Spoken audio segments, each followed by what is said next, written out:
On n'a pas trouvé alors les séparats. Non.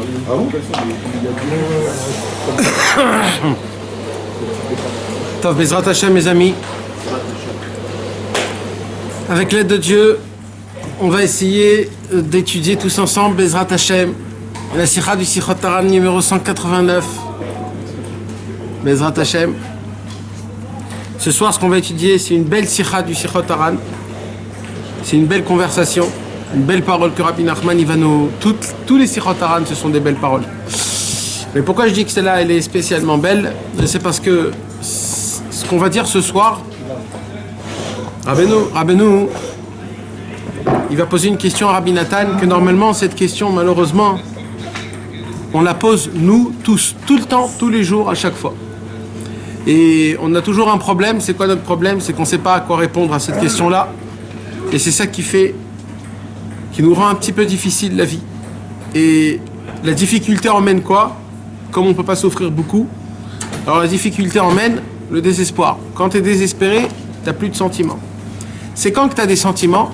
C'est quand tu espères. Quand tu espères, tu veux devenir un tzaddik, tu veux devenir un tzaddik, tu veux devenir un tzaddik. Tant que tu espères, ça te fait mal quand tu n'es pas un tzaddik. Mais quand tu as désespéré de devenir un tzaddik, ça te fait plus mal.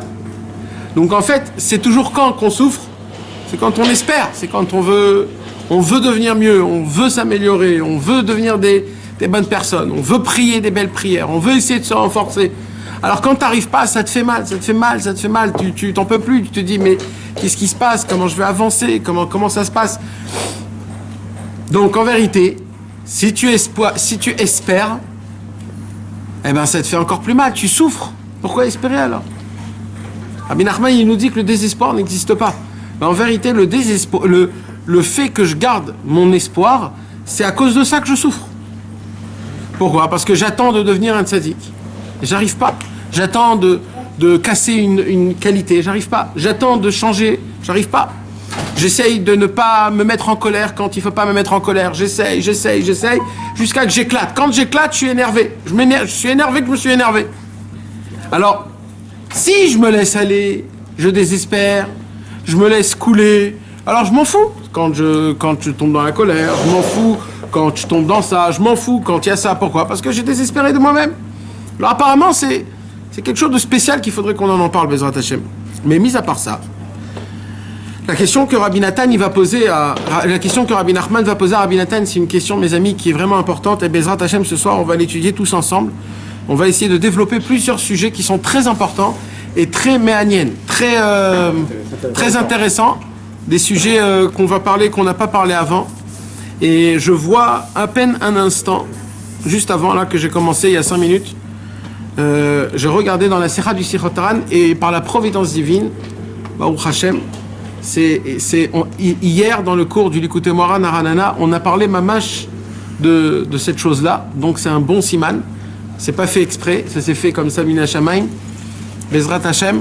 Donc on va essayer, Bezrat Hashem, ce soir, de ce qu'on demande à Kadosh Baruch Hu, c'est que l'étude qu'on va étudier ce soir, qu'on puisse le ressentir Behemet dans notre cœur, pas que ça soit du cerveau, et qu'on puisse essayer de retirer de ça quelque chose. Parce que si ça reste du cerveau, mes amis, alors on philosophe, et on n'a pas le temps de philosopher. Par contre, ce qu'on a besoin, nous, c'est quoi? C'est d'essayer de faire descendre ce qu'on comprend dans la tête, d'essayer de le ressentir le maximum dans le cœur, pour que le cœur puisse être réveillé à ce qu'on va étudier, ce qu'on va parler ce soir, parce que ce soir, mes amis, il n'y a pas de conseil concret ce soir. Ce soir, normalement, d'habitude, Rabbeinu nous donne un conseil concret. Il nous dit, pour ça, il faut faire ça, pour ça, il faut faire ça, etc., etc., etc. Mais des fois, Rabbeinu, il nous dit, des fois, le conseil concret, tu sais, c'est quoi? C'est juste de changer ta vision. Regarde la chose d'une autre façon, c'est tout. Je vais t'apprendre comment, et juste regarde d'une autre façon. Toi, tu vas regarder les choses d'une façon comme ça. Moi, je te dis, ne regarde pas de la façon. Donc, en fait, en vérité, ce qu'on va étudier ce soir, juste le fait d'en parler, de ce qu'on va parler ce soir, déjà, ça s'appelle qu'on est dans le problème et qu'on essaye de le réparer. Donc, c'est important d'y réfléchir demain et après-demain, parce que pour comprendre ce cours, Bezrat Hashem, il faut le laisser un petit peu dans la tête. Alors, je vais commencer, je vais lire en hébreu, et on va commencer à traduire petit à petit plusieurs étapes, Bezrat Hashem.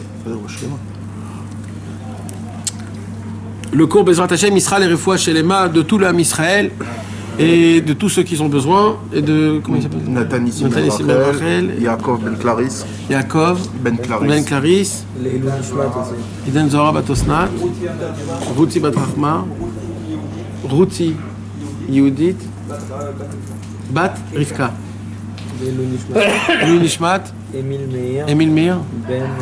Le père ou la mère? le père, Ben Israël. Ben Yitzhak. Et tout le Ham Israël, tous ceux qui ont besoin. Daniel Ben Oliel. Je connais pas le nom de sa mère, mais c'est vrai. Esther Batmouna. Tov, mes amis. פעם אחת היה נכדו, זיכרונו לברכה, מוטל על ערש דווי, מחולי הפקין, רחמנא ליצלן. Un jour, Rabbi Nachman de Breslev, il habitait dans la ville de Breslev, il était là-bas, et un envoyé a frappé à la porte de la maison de Rabbi Nachman avec une lettre.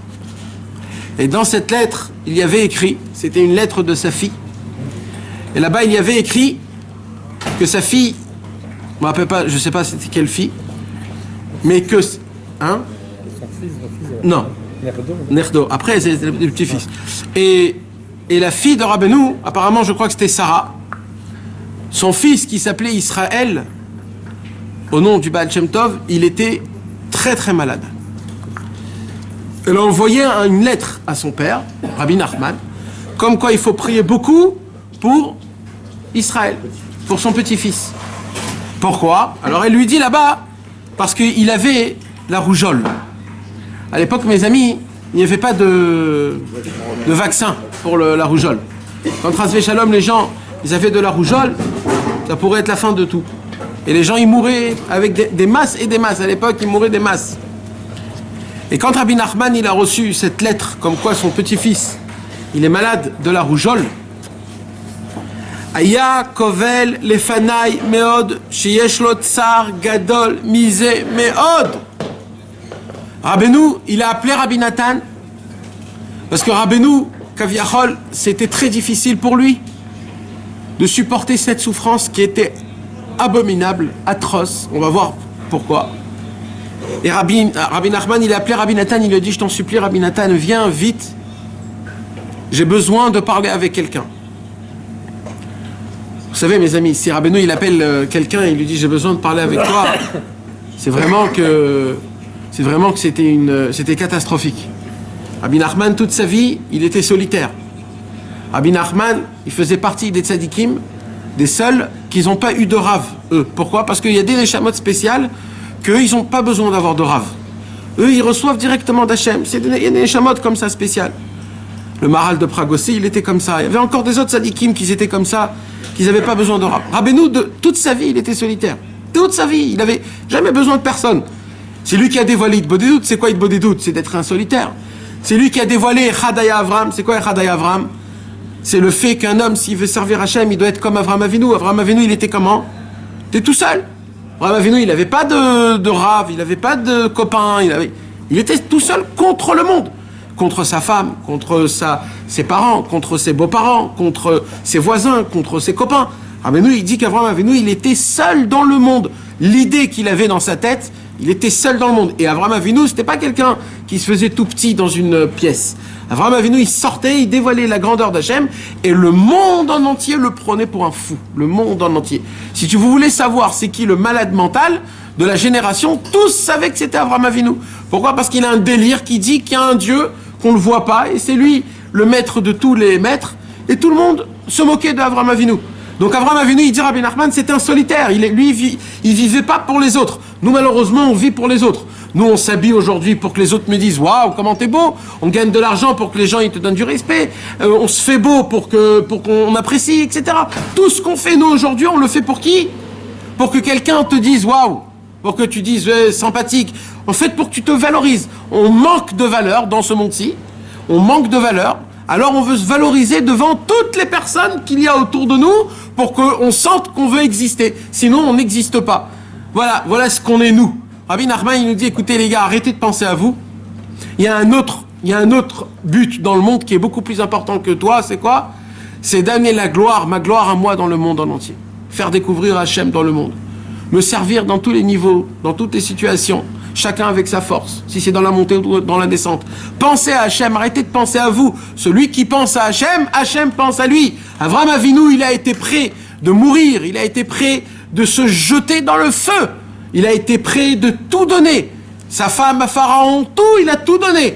Pourquoi? Rien que parce qu'Akadosh Baruch Hu lui a donné. Akadosh Baruch Hu lui a dit, ah, tu m'as donné tout, tu m'as donné ton corps, tu m'as donné ta femme, tu m'as donné tes enfants, tu m'as donné toute ta richesse, tout ton kavod, tu m'as tout donné. Mais moi, je vais te rendre maintenant tout, mais cette fois-ci, ça va être divin. Tout ce que tu auras, ça sera pour l'éternité. Et c'est comme ça qu'Avraham Avinu est devenu le patriarche du peuple juif. C'est devenu le premier homme qui a emmené la Emouna dans le monde et qui a fait faire rentrer dans le monde ce qu'il y a aujourd'hui, la Emouna qu'on a envers Hachem et ses gènes et son sang, il coule dans nos veines. Et grâce à ça, on a la possibilité de pouvoir avoir la Emouna et de surpasser même des situations, des épreuves qui sont difficiles. Pourquoi? Parce qu'on a tendance toujours à dire que ouais, j'ai des épreuves, c'est très difficile, et je ne sais pas comment faire et quoi faire, etc., etc. Il faut savoir une chose, mes amis. Au sujet de la Emouna, personne ne peut dire « je ne suis pas du niveau ». Pourquoi? Parce que la Emouna, on la reçoit dans les gènes. C'est pas un travail qu'on doit le faire, c'est dans les gènes qu'on a les mêmes gènes d'Avraham Avinu, on a la même ADN d'Avraham Avinu. On a la Emouna dans le sang. C'est pas quelque chose que tu dois travailler. La Emouna, on l'a tous. Et donc, il faut juste la trouver en moi. Il faut la trouver en moi. Vous savez, mes amis, il y a une histoire, Chas v'Shalom. Il y a une histoire à la Shoah. On raconte que dans le ghetto des femmes, il y avait là-bas, il y avait un endroit, ils ont fait des shiputzim. Ils ont voulu changer l'emplacement de comment c'était. Il y avait un problème, c'est qu'il y avait des rails de train qui embêtaient le ghetto des femmes. Alors, la police des femmes, je ne sais pas comment on appelle ça, elle a amené les femmes, elle a dit maintenant, écoutez les femmes, il faut qu'on pousse les rails. Maintenant, vous savez, des rails de train, à l'époque en plus, c'est pas des rails de train, ça pèse énormément lourd. Surtout s'il y a le bois dessus, surtout si c'est avec des vis. Des rails, c'est presque impossible à les bouger. Et la femme, elle a voulu se moquer des juives.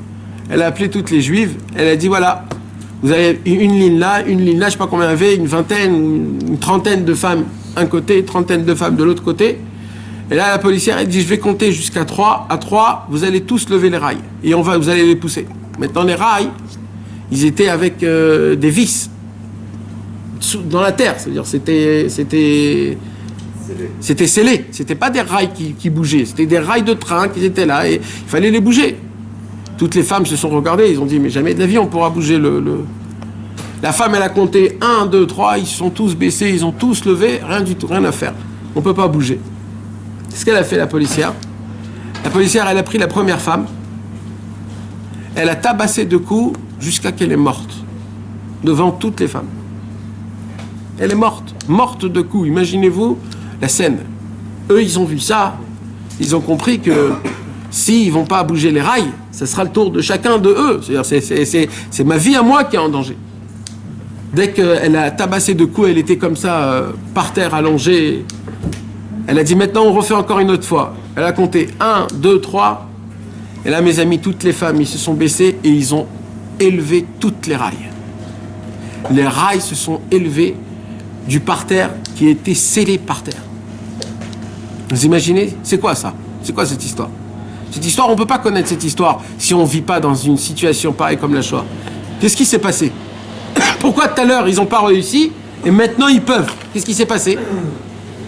C'est la force de la volonté de ne pas mourir. Il y a une force qui est sortie en elle, qui était coincée depuis très très très longtemps, et qu'en vérité, ce Nisayon-là, qu'est-ce qu'elle a fait? Ça a fait sortir d'eux une puissance qui dormait en elle. Mais cette puissance, elle était en elle. L'instinct de survie. L'instinct de survie. On peut appeler ça plein de mots. mais il y a des forces qui sont en nous, qu'on ne peut pas les enlever, on ne peut pas les dévoiler, on ne peut pas les connaître si on ne passe pas dans des endroits qui sont difficiles. Vous savez, il y a beaucoup de gens qui me posent la question, pourquoi on doit souffrir dans ce monde? Pourquoi dans ce monde, on doit avoir des nisyonotes, des épreuves? Quoi? On doit prouver à Hachem si on est bien avec lui? Quoi, Hachem, il sait pas si je suis comme il faut avec lui? Pourquoi je dois prouver à Hachem? Pourquoi Hachem, il me met dans des épreuves où je dois lui faire montrer ce que je tiens pas dans la Emouna, dans la Shmirat Habrit, garder mes yeux, etc. Pourquoi? En vérité, c'est complètement faux. Vous croyez qu'Hachem, il sait pas? Hachem, il sait tout. Hachem, il sait exactement qui est toi, qu'est-ce que tu vaux, combien tu vaux. Il sait tout, Hachem. Alors pourquoi il nous envoie des épreuves, Hachem? C'est très simple. Hachem, il nous envoie des épreuves pour une seule raison. C'est quoi? C'est qu'Akadosh Baruch Hu nous a donné des cadeaux énormes. Et c'est quoi ces cadeaux-là? Ce sont des qualités qu'on a en nous, des qualités, des forces énormes qu'on a en nous. Ces forces-là, ils ne sortent pas de notre corps. On ne les connaît pas. Alors comment on fait pour les connaître? Comment on fait pour atteindre ces forces? Eh bien, Hachem, il te pousse sur le mur, et il te coince sur le mur. Et là, d'un coup, tu dois te battre. Tu dois te battre. Et tu vas voir que tu n'arrives pas. Mais quand tu sens que ça pousse, tu sens que tu es en train de t'étrangler, là, tu seras obligé d'utiliser des forces que tu n'as pas utilisées jusqu'à aujourd'hui. Et là, tu vas découvrir les forces que tu as en toi. Et toute l'épreuve était rien que pour ça. Pour que tu découvres les forces que tu as en toi. Et tu puisses les utiliser. Parce que nous, on croit qu'on est des nuls, on n'a pas assez de force. On essaye de garder les yeux une fois, deux fois, et on tombe très vite. On essaye d'être des bonnes personnes une fois, deux fois, on tombe très vite. On se dit, on a dans la tête une sorte de thèse, comme quoi on est des gens qui sont pas très forts, et qu'on a des habitudes, et que c'est dur de sortir de nos habitudes. Mais c'est complètement faux. Il dit, Rabbeinu, c'est complètement faux. Vous avez des forces en vous, vous savez même pas. Il dit, si vous aurez su 1% des forces que vous avez, il y aurait plus de libre arbitre, il dit. Tellement le Yetzer Hara, c'est rien du tout. Il n'y aurait plus de libre arbitre. Limite, tu rigoles devant la plus grande tava du monde. Tu te moques d'elle tellement que c'est rien devant toi. Mais le problème, c'est quoi? C'est que tu te crois que tu es tout petit. Mais vous savez, mes amis, ce qu'on dit. On dit malheureusement que quand tu es en plein Nisayon, on dit que quand tu es en pleine épreuve, tu te rappelles de rien. Ce soir, mes amis, Rabbi Nachman doit poser une question à Rabbi Nathan. Et il va poser comme question, la question qu'il va poser, c'est sur un sujet spécial, mais en vérité, sa question qu'il pose, c'est nous tous qui la posons. Vesiper liaz, Rabbi Nachman a dit à Rabbi Nathan, j'ai quelque chose à te dire. Il lui dit quoi? Ve'amar sheyesh darkei Hashem she'i efshar le'avinam. Rabbeinu, il a dit, tu veux que je te dise quelque chose, Rabbi Nathan? Vous savez, mes amis, cette conversation-là qu'il y a, je ne sais pas si on va comprendre cet échange que Rabbeinu il avait avec Rabbi Nathan. Je ne sais pas si on va la comprendre, Béhémet, si un jour vous allez la comprendre. Mais cet échange-là, c'est un échange qui vaut $1 million. Vous savez, malheureusement, ce monde, il est toujours fait d'une manière qu'il y a toujours quelqu'un de plus grand et de plus petit. Il y a toujours, dans ce monde-ci, il y a toujours des grades. Et même nous, quand on regarde quelqu'un, sans faire exprès, sans que tu le veuilles, chaque fois que tu regardes quelqu'un, que tu manges un plat, que tu t'habilles, sans que tu le veuilles, dans ta tête, tu juges. Lui, il est beau, lui, il est pas beau. Ce manger, il est bon, il est pas bon. Cet habit, lui, il est bien habillé, lui, il est mal habillé. Lui, c'est un naze. Lui, sans qu'on le veuille. Chaque fois qu'on voit, on juge. Ça se fait en un millième de seconde. Pourquoi? Parce qu'il y a ce qu'on appelle des grades. C'est quoi des grades? Moi, je suis plus fort. Moi, je gagne plus d'argent. Moi, je suis plus marrant. Moi, on m'aime plus. Moi, un peu moins. Et en fonction de ces grades, comme ça, tu parles aux gens. Et ça, mes amis, c'est très grave. C'est une des choses les plus horribles qu'il y a. Vraiment, mais vraiment, mes amis, c'est encombrant. Ta vie est encombrée. Une des belles choses qu'on voit à Ouman, même chez les Breslev, mes amis, vous savez, c'est quoi? C'est qu'un mec, il peut avoir 60 ans et être l'ami d'un gamin de 15 ans. Comme si qu'ils ont le même âge. Et ils parlent. On voit Ouman des gens comme ça qui s'assoient et qui parlent. Je peux être l'ami de quelqu'un qui a 60 ans et moi j'ai 30 ans. Il n'y a pas de problème dans ça. Et tu parles. Pourquoi? Parce que on t'enlève cette grade-là. On t'enlève cette sensation. Mais malheureusement, nous, on a cette chose-là. Et là, c'est un problème. La première chose que Rabbeinu a appris à Rabbi Nathan, mes amis, vous savez, c'est quoi? Rabbeinu, il a dit, moi, je suis le Rosh Béné Israël. Rabbi Nachman, il a dit, c'est moi la tête du peuple juif. Mais tu veux savoir quelque chose? Il dit, Rabbi Nachman à Rabbi Nathan, il dit, c'est pas pour ça que je suis pas ton ami. Avec la grandeur que je suis, avec la posture que j'ai gagnée, avec le niveau que j'ai atteint, c'est pas pour ça que je suis là-bas et que je suis pas en bas. Plus je monte, il dit Rabbi Nachman, plus j'arrive à plus descendre. plus je monte encore de niveau, plus je peux encore avoir un contact et un lien avec un homme encore plus bas. Jusqu'à que Rabbeinu, il avait la possibilité de pouvoir parler avec les plus grands clochards qui existaient au monde. Il n'avait aucun problème avec ça. Pourquoi? Parce que la grande qualité que Rabbeinu, il avait, c'était quoi? C'était de ne pas juger personne. D'ailleurs, c'est la raison pour laquelle Rabbeinu Akadosh, qu'est-ce qu'il a fait? Il a créé le Tikkun HaKlali, il a créé le En Yehush Ba'olam Klal. Pourquoi? Parce que le désespoir n'existe pas. Tout le monde, toujours, ils sont tous bien. Le Tikkun HaKlali répare toutes les fautes. Donc c'est une preuve que toujours Rabbeinu, c'est quoi qu'il veut nous faire montrer? C'est que tout le Ham Israël, on est tous dans la même ligne. Il n'y a pas des grands, il n'y a pas des petits. Alors il y a bien sûr des niveaux, mais on est tous dans le même regard, dans le même niveau. C'est pas parce que Rabbeinu c'était un très grand qu'on peut pas parler avec lui, qu'on peut pas l'atteindre, etc. Chez Rabbeinu, il n'y avait pas des heures de passage. Quand vous venez pas, on pouvait venir tout le temps, même avec Rabbi Israël.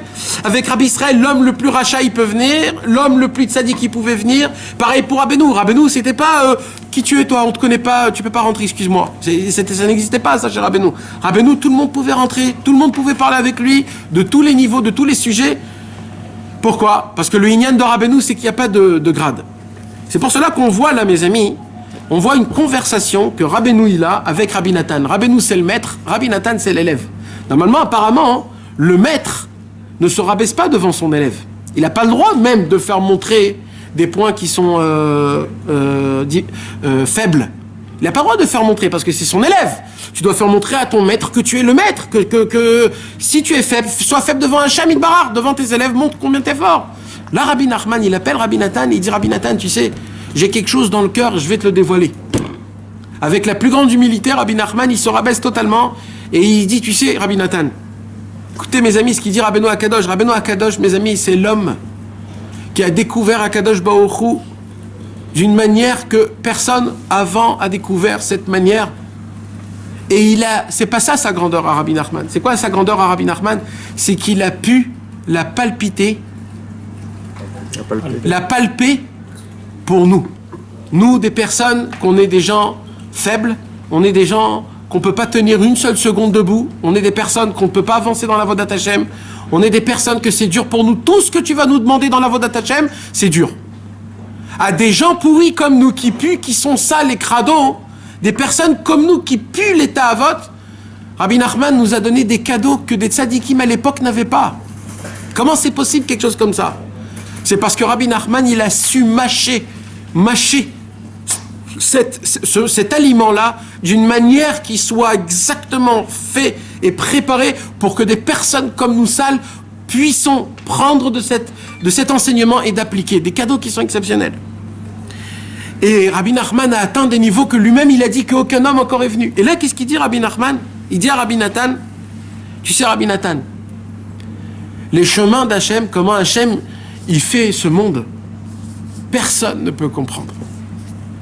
Vous savez, la plus grande question qu'un homme peut avoir, vous savez, les tzadikim, ils ont eu plein de questions, chacun, dans la Torah, dans le monde, chez Hachem, sur eux, sur les gens. Et normalement, Akadosh Baruch Hu, il répond toutes les réponses à tous les tzadikim. Chacun avec la réponse, les questions qu'il pose.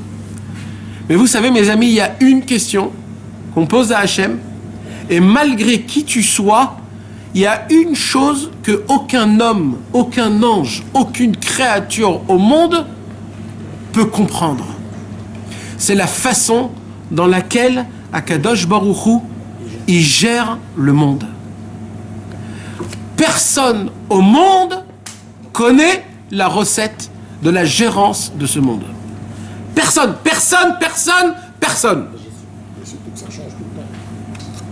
Mais même quand ça change, c'est d'après une recette. Ni Avraham Avinu, ni Rabbi Akiva, ni Moshe Rabbeinu, ni Rabbi Nachman, personne au monde connaît et connaîtra la gérance de ce monde-ci, comment Hachem il gère ce monde. La gestion. Ça s'appelle en hébreu Darkei Hachem, le chemin d'Akadosh Baruch Hu. Alors il y a des gens qui veulent expliquer des fois Hachem. Alors ils essayent de dire ouais, il s'est passé une gaffe parce que t'as fauté. Ah, tu comprends les chemins de Dieu. Quand la cavote, mon frère, tu travailles chez lui. Il y a des gens qui vont me dire, tu sais, Hachem, il t'a fait ça, c'est pour te dire ça. Ah bon? Et d'où tu sais, toi? T'es son bras droit? Mais bien pire que ça.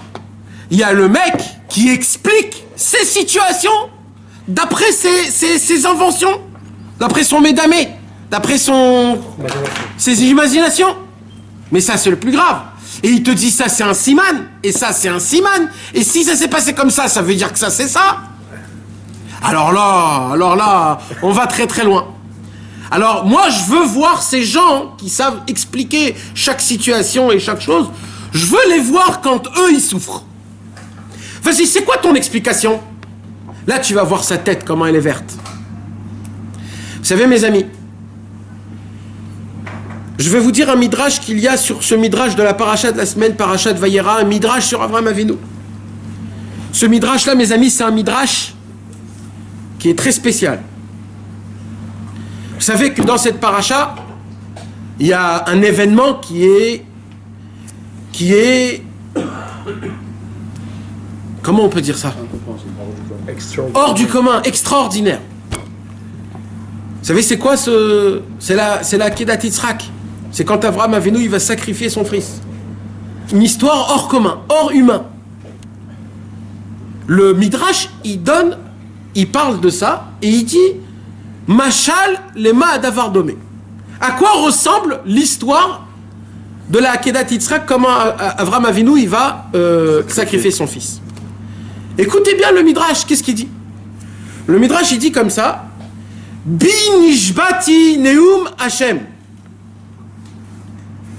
Akadosh Baruch Hu, il vient chez Avraham, il dit Avraham, comment ça va aujourd'hui?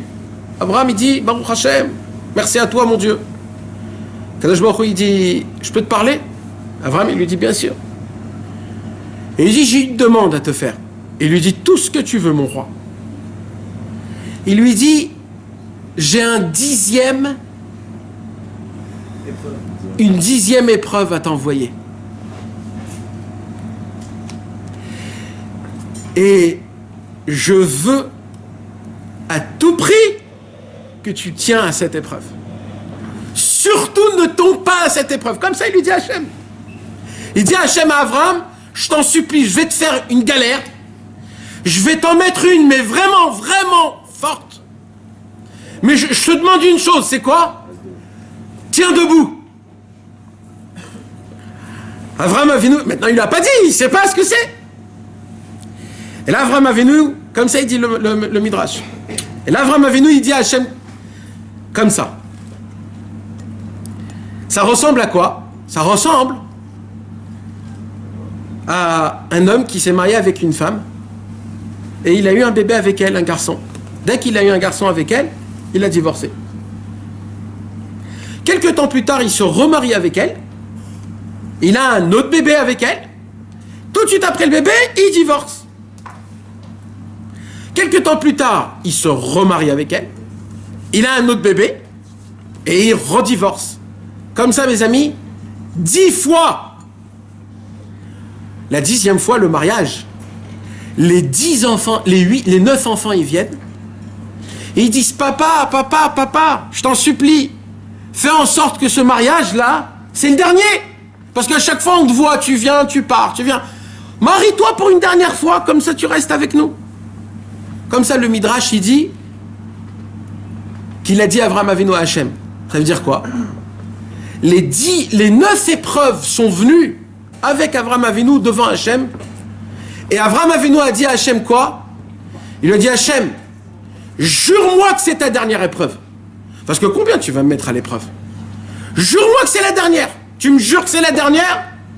Je vais tenir le maximum. Mets-moi ce que tu veux, je vais tenir. Et là, Akadosh Baruch Hu, il dit, demain matin, sacrifice ton fils. Tremblement de terre. On pose une question. Le Midrash, il dit, c'est quoi cette parabole-là? Un papa, il vient, il se marie, il donne le guet, il se marie, il donne le guet, il se marie 10 fois. C'est quoi cette histoire de guet? Vous savez ce qu'il dit, le Midrash, mes amis? Le Midrash, il dit à chaque fois qu'un homme, il est en Nisayon, en épreuve, au moment où l'épreuve commence, c'est comme si qu'Hachem lui donne le guet à cet homme-là. Le moment de l'épreuve, c'est comme si tu as donné le guet à Hachem. C'est pas réellement comme ça. L'association, elle est comme ça. Parce que qu'est-ce qui se passe dans l'épreuve, mes amis? Dans l'épreuve, tu oublies tout ce que tu as étudié. Dans l'épreuve, tout ce qu'on t'a raconté comme histoire, tout ce qu'on t'a raconté, tout ce que tu sais, il n'y a plus rien. Et là, on te met l'épreuve. Et là, tu dois te tenir. C'est pour ça que la Gemara, elle dit, la Midrash, il dit, à chaque fois qu'il y a eu une épreuve avec Avraham Avinu, c'était comme si Avraham Avinu avait divorcé d'Hachem, et comme s'il n'avait plus aucun lien avec Hachem, et il devait tenir malgré tout ça. Qu'est-ce qu'on apprend là, mes amis? C'est que quand Ras Veshalom, quelqu'un il est dans une souffrance, quand il souffre, il a un problème. C'est grave, pourquoi? Parce qu'il n'a pas toutes ses forces pour tenir. Et là, Rabbi Nachman de Breslev, il dit à Rabbi Nathan, j'ai une grande question, il dit. C'est quoi ta question? Rabbeinu, il dit, je ne comprends pas comment Hachem, il gère ce monde. J'arrive même pas à comprendre comment ça fonctionne. J'arrive pas à comprendre. Il lui dit, j'arrive pas à comprendre. Je ne comprends pas. Pourquoi tu comprends pas? Il dit Rabbi Nathan à Rabbi Nachman. Il dit, pourquoi tu comprends pas? Alors il dit, je vais t'expliquer par une autre chose. Quoi? Non, Rabbeinu, il dit à Rabbi Nachman. À Rabbi Nathan. Rabbeinu, il dit quoi? Il dit, je vais pas te dire directement mon problème. D'abord, je vais te l'enrober.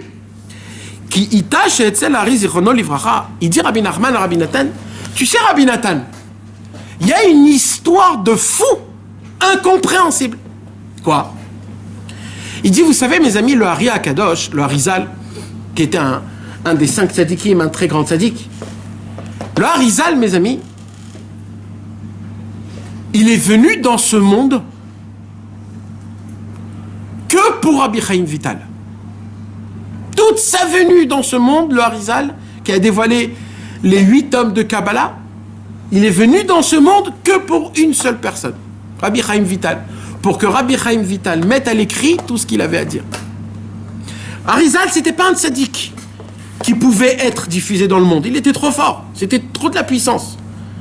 Donc il avait qu'un seul élève, qui était Rabbi Chaim Vital, et c'était le seul qui avait compris le Harizal. Maintenant, dans le ciel, on a dit au Harizal, on lui a dit, dans le ciel, on lui a dit, écoute, tout ce que Rabbi Chaim Vital te demande, tu es obligé de lui dire. Toutes les questions qu'il te pose, tu es obligé de répondre. C'est comme ça, on l'a ordonné du ciel. Donc le Harizal, il savait ça. Non, qu'est-ce qui se passe? Un jour, le Harizal, Rabbi Chaim Vital, il vient, et il pose une très grande question au Hari Akadosh. C'est quoi la question qu'il pose au Hari Akadosh? Il y a une Gemara dans Masechet Baba Batra. Dans la Gemara, dans Masechet Baba Batra, mes amis, il y a une histoire d'une biche. C'est quoi la biche? Dans la Gemara, il y a écrit que la biche, Akadosh Baruch Hu, il a fait en sorte qu'elle ne peut pas accoucher, la biche. Pourquoi elle ne peut pas accoucher? Parce que l'endroit là où elle doit accoucher, il est super serré, tout petit, tout petit, tout petit. Et ce n'est pas du tout c'est pas du tout, comment on dit, Alpiteva, c'est pas naturel. Dans la nature normale, la biche ne peut pas accoucher, mes amis. Si elle accouche, elle meurt, elle peut pas. Et il est trop petit, l'endroit là-bas, il est trop petit. Alors la Gemara pose la question, alors comment elle accouche alors la biche? Alors la Gemara dit, c'est simple. Il dit à Kadosh Baruch Hu, à chaque fois que je vois une biche qui crie et qui pleure, qui m'appelle, qui me demande, tout de suite je descends, il dit à Kadosh Baruch Hu, tout de suite je descends et je lui emmène un serpent Et le serpent, qu'est-ce qu'il fait? Il va voir la biche. Et dès que le serpent, il voit la biche, il dit, oulala, c'est super bon ça. Il faut que je mange ce truc-là. Et là, le serpent, il prépare un venin super puissant et il pique la biche exactement dans l'endroit là où elle doit accoucher, tellement que ça fait mal à la biche se contracte complètement, se décontracte complètement, et c'est que à ce moment-là même que la biche peut accoucher. Qu'est-ce que vous en pensez de cette histoire? C'est vrai ça? S'il y a des biches, ça fait 6000 ans depuis la création du monde, c'est que c'est comme ça que ça se passe. À chaque fois, il y a un serpent, à chaque fois, il y a une morsure. C'est surtout des serpents, c'est tout ce qui est avec la famille des serpents. La famille des serpents qui coupe. Mes amis, c'est mamache comme ça. Maintenant, Rabbi Chaim Vital est rentré chez le Ari Akadosh. Il lui a fait montrer cette Gemara. Il lui a dit, Ari Akadosh, peux-tu me dire c'est quoi? Qu'est-ce qu'il y a écrit ici? C'est certain qu'il y a une explication qui est beaucoup plus expliquée, beaucoup plus profonde. Pourquoi la pauvre, la biche, elle doit souffrir autant? Pourquoi elle doit avoir une situation pareille pour accoucher? Et le Ari Akadosh, il lui a dit, écoute, si tu veux, on en reparle un autre jour. Le Rabbi Chaim Vital, il dit, non, tout de suite, je veux que tu me donnes la réponse. Il lui a dit, il vaut mieux pas que je te donne la réponse. Il dit, pourquoi il vaut mieux pas que je te donne la réponse? Il dit, écoute, tu sais très bien, toutes les questions, je te donne des réponses. Voilà, celle-là, je te dis, écoute, pas pour maintenant. Rabbi Chaim Vital, il dit, non, je veux avoir une réponse à ça. Le Harizal, il lui dit, sache une chose, c'est un danger. Si je te dis, c'est quoi ce secret-là, c'est un danger. Rabbi Chaim Vital, il est rentré chez lui à la maison, il a réfléchi, il est revenu le lendemain matin, il a dit à Ari Akadosh, le Ari Akadosh, il était dans la forêt, il était assis sous un arbre, il est venu, il lui a dit, voilà, j'ai décidé que je veux quand même savoir c'est quoi ce secret de la biche. Comment la biche, elle ne peut pas enfanter un enfant sans qu'elle soit piquée par un serpent. Top, le Ari Akadosh, il dit, ok, si c'est ça ta volonté, je suis obligé de te dire. Et là, le Ari Akadosh, il dévoile le secret de la biche et du serpent. À ce moment-là même, il y a un corbeau qui passe, et le corbeau fait du bruit. Croix, croix, croix, croix. Dès que le corbeau est passé, le Harizal, il a dit, Baruch Dayan Haemet. Rabbi Chaim Vital, il dit, qu'est-ce qui s'est passé? Il a dit, j'ai entendu dans le ciel que mon fils va mourir dans 3 jours. Parce que j'ai dévoilé ce secret. Rabbi Chaim Vital, il était tout blanc. Il est rentré chez lui à la maison. Et 3 jours plus tard, le fils du Ari Akadosh est parti de ce monde. Alors maintenant, Rabbi Nachman, il vient, il pose la question. Parce que tout ça, Rabbi Nachman, il raconte à Rabbi Nathan. Et là, il dit Rabbi Nachman, Rabbi Nathan, je ne comprends pas. Il est venu dans le monde pour qui, le Ari Akadosh? Pour Rabbi Chaim Vital. Donc, et qu'est-ce qu'il a fait, Rabbi Chaim Vital? Il a fait ce qu'on lui a ordonné. Et en faisant ce qu'on lui a ordonné, tu lui prends son fils. Alors quoi? Je comprends pas. Il a fait tout bien. On lui a dit tout comme il faut. Comment ça fonctionne? Maintenant, l'histoire continue. Après que l'enfant est parti, quelques semaines plus tard, le Harizal, il vient chez Rabbi Chaim Vital et il commence à étudier avec lui. Et Rabbi Chaim Vital, il commence encore à le pousser. Dis-moi, dévoile-moi, dévoile-moi. Et le Harizal, il est venu chez Rabbi Chaim Vital, il lui a dit, écoute-moi Rabbi Chaim Vital, il faut que tu comprennes quelque chose. Je sais que tu veux savoir beaucoup de choses, etc., etc., et je sais que toute ma venue dans ce monde-ci, c'était que pour toi, mais il faut que tu comprennes que si ça va continuer comme ça, si tu vas dévoiler mes torotes, le monde, je ne pourrai pas tenir dans ce monde-ci. C'est interdit à toi de dévoiler un mot de ma Torah. Interdit, interdit, interdit. Mais comme Rabbi Chaim Vital, il était tellement allumé, il connaissait des secrets de la Torah, tous les secrets de la Kabbalah, alors il dévoilait à droite, il dévoilait à gauche un petit mot, etc. Quelques temps plus tard, pas beaucoup de temps mamage, quelques temps tout plus tard, le Harizal est venu chez Rabbi Chaim Vital et il a dit, j'ai dévoilé trop de secrets, cette semaine je vais partir. Et il est parti de ce monde à l'âge de 38 ans, le Harizal. Comme Rabbi Nachman. À l'âge de 38 ans, le Harizal est parti de ce monde. Pour quelle raison le Harizal est parti de ce monde, mes amis? Pour avoir fait la volonté d'Hachem. Pour avoir fait la chose qu'il est venu dans ce monde-ci. Donc la question est, c'est quoi le chemin d'Hachem? Qu'est-ce qu'il fallait faire de mieux? Maintenant, pourquoi Rabbeinu pose cette question, mes amis? Qu'est-ce qu'il vient de recevoir à la boîte aux lettres? Il a dit c'est fini. Il vient de recevoir à la boîte aux lettres, Rabbi Nachman, une lettre comme quand on lui apprend que maintenant, ta femme, elle est morte, elle est morte. Ton fils, il est mort, il est mort. Ton autre fils, il est mort, il est mort. 2 filles sont encore mortes, sont morts. Tu as perdu 5 membres de ta famille. Maintenant, il reçoit une lettre où c'est plus sa famille. Maintenant, c'est les petits-enfants. Maintenant, c'est les petits-enfants. Et là, il reçoit une lettre comme quoi sa fille dit à son père, papa, prie pour ma fille. Pourquoi? Car il a une maladie. Là, il dit, Rabbeinu, ça va trop loin. Ça veut dire, mais où? Ça veut dire où?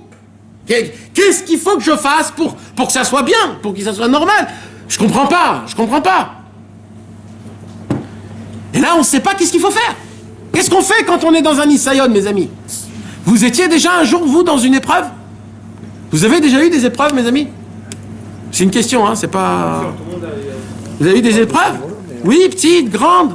Vous avez eu des épreuves, mes amis? Que Dieu ne vous envoie aucune épreuve. Mais vous savez, des fois, les épreuves, si on sait bien comme il faut le recevoir, ça te rend un homme. Vous savez, ça te rend un homme. Alors on demande à Hachem qu'Hachem nous envoie des épreuves, qu'on a la possibilité et la force de les surmonter tous. Comme si de rien n'était. Les épreuves, mes amis, il n'y a que, en vérité, si on est des hommes, si on est des gens émettes, des juifs vérités, pas des imbéciles. Vous savez, il y a un seul sujet qu'il faut parler tout le temps. Un seul. Si on est des vrais, si on est des hommes, c'est un seul sujet. C'est quoi? Comment se conduire en moment d'épreuve. Parce que le seul moment où tu vis véritablement, c'est quand tu es dans une épreuve. Quand tu n'es pas dans une épreuve, c'est comme si que tu vis parce que tu es vivant. Voilà. Comme tu es vivant, alors on te laisse vivre. Mais c'est quand Béhémet que tu vis, Mamash, c'est quand que tu vis. Tu sais, comme un casino. Pourquoi les gens ils vont dans le casino, ils mettent beaucoup d'argent, etc., etc. Pourquoi? Parce que le moment où tu fais tu tournes la roue jusqu'à que la boule elle s'arrête, c'est ces secondes-là qui sont où tu montes en fusée, on dirait que tu montes jusqu'à je sais pas où. C'est ce moment-là, tu vis, d'un coup tu sens que et ben en vérité c'est exactement pareil. Quand un homme il est dans une épreuve, quand un homme il est dans une situation qui fait mal, parce qu'une épreuve ça fait mal, c'est ce moment-là, Béhémet, que tu vis. Et là on veut voir si la vie t'a appris quelque chose ou pas. Ça fait 6 ans que tu vas dans des cours. Pourquoi tu vas dans des cours tous les mardis? Qu'est-ce que tu fous? T'as pas appris ce qu'il faut faire quand t'es dans des situations qui sont difficiles. Vous savez, on s'assoit ici comme ça, on a du coca, on a mangé des pizzas, on a le ventre un peu bien, on est tous assis décontractés. C'est très facile de parler des épreuves. C'est très facile. C'est très facile d'entendre des épreuves. C'est très facile, surtout quand on est là, bien, comme il faut. Mais chas v'shalom, mes amis, quand ça rentre, quand l'épreuve, elle est là, et là, tu sens que toutes les cordes que tu tenais, maintenant, tu les tiens plus. Parce que t'es comme on a dit. On a dit qu'une épreuve, c'est quoi? C'est un divorce. C'est quoi un divorce? Si tu sens que t'as plus rien, tu sens que t'es plus attaché à nulle part, tu sens que y a plus personne qui peut t'aider. Et là, tu es jeté de tous les côtés. Et là, on sait quoi? Vous savez, mes amis, Avraham Avinu, il est devenu Avraham Avinu pour une seule chose, il dit le Midrash. Asara nisyonot itnasa, vasara nisyonot avarotam. Avraham Avinu, il a passé 10 épreuves, et c'est pour ça qu'Avraham Avinu, c'est notre patriarche. Ça voudrait dire quoi? Ça voudrait dire qu'un vrai juif, il devient le vrai fils de Dieu, vraiment quand un homme, il a des épreuves, il arrive à les surmonter sans râler, sans mettre le blâme contre Hachem et sans poser des questions contre Akadosh Baruch Hu. Vous savez, mes amis, il y a une grande question qu'on pose si on parle de la paracha. Alors on va rentrer un petit peu dans la paracha. En plus, ça tombe bien pile les poils parce que Parce que cette paracha, mes amis, c'est la paracha de la semaine dernière, la paracha d'aujourd'hui, c'est les deux parachiotes, mes amis, qui rendent un juif. Un homme, c'est pas un juif s'il n'étudie pas ces parachiotes-là. C'est pas un juif. Parce que ces parachiotes-là nous apprennent comment devenir un juif. C'est quoi un juif, mes amis? C'est un homme qui connaît qu'il y a des vagues, qui s'éclate avec les vagues, mais après il sait se remettre sur son surf et surfer. Vous savez, mes amis, pour surfer, tu dois commencer en allongeant. Après, tu commences avec et que après tu te mets debout. Ça n'existe pas que tu surfes debout directement. Parce que pour qu'un homme puisse surfer sur des nissionotes, il est obligé de commencer petit à petit, mais de toujours être stable. Vous savez, mes amis, Avram Avinu, il a eu le Nisayon. C'était quoi son premier Nisayon? C'est qu'on l'a fait rentrer dans une fournaise de feu. Vous connaissez cette histoire? Dans Nimrod, il a fait rentrer Avram Avinu dans une fournaise. Une fournaise qui était allumée pendant 7 ans, qui était grande des mètres de hauteur, des mètres de largeur. Une fournaise de fou. J'ai une question, mes amis. Comment ça se fait que cette histoire n'a pas été écrite dans la Torah? Quoi? Une histoire pareille? Une histoire pareille, elle n'est pas écrite dans la Torah? Quoi? L'Ech Lecha, c'est mieux? Qu'est-ce qu'il y a dans l'histoire de l'Ech Lecha? Hachem, il lui dit, il sort de chez toi. C'est ça le Nisayon que la Torah, elle me raconte? Moi, j'aurais écrit en premier le Nisayon du feu. Que Hachem, Nimrod lui a demandé de rentrer dans le feu, et il rentre dans le feu. Et cette histoire, la Torah ne la raconte même pas. Comment c'est possible un truc pareil? Vous n'avez pas pensé à cette question-là? C'est que le Midrash qui raconte cette histoire. Comment ça se fait que la Torah n'a pas raconté cette histoire? Apparemment, ce que la Torah, elle raconte, c'est les choses qui sont importantes. Quoi, c'est pas important, ça, qu'Avram Avinu, il était dans une fournaise et qu'il en est sorti vivant. Mais par contre, on voit qu'Akadosh Baruch Hu, il a quand même mis l'histoire de la Kedat Yitzhak, l'histoire du sacrifice. Comme quoi, il a fait de ça une paracha en entière. Vous voulez savoir qu'est-ce qu'ils disent, mes amis, les Chachamim, les Tzadikim? Ils disent, vous croyez que les épreuves d'Avram Avinu, c'était comme nous? Mais pour Avram Avinu, de rentrer dans le feu, c'était rien pour lui! C'est un miracle, le feu. C'est pas une épreuve, mais c'est le miracle. Non, mais d'accord, mais quand même, c'est une épreuve, c'est la première épreuve. Au moins la première épreuve. Écris-la. Comment tu dis des épreuves, tu les enlèves? Il y a 10 épreuves. 10 les mêlés? Non. Celui-là, oui, celui-là, non. Vous savez, c'est quoi la réponse qu'on répond?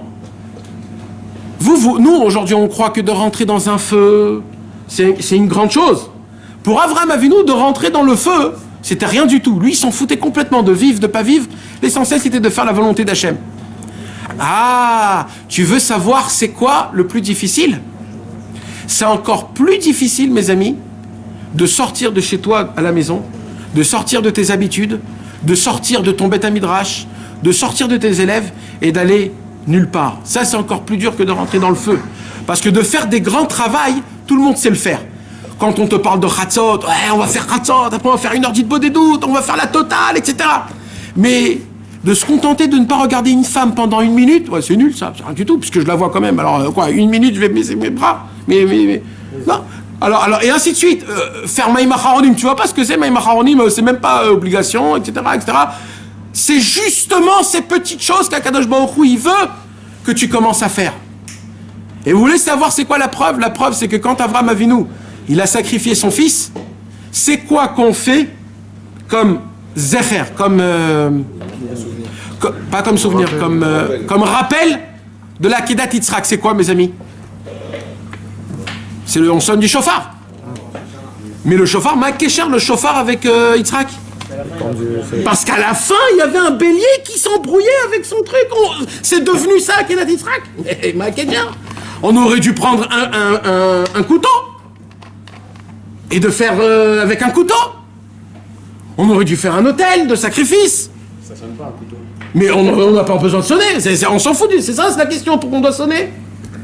Alors pourquoi on prend le chauffard?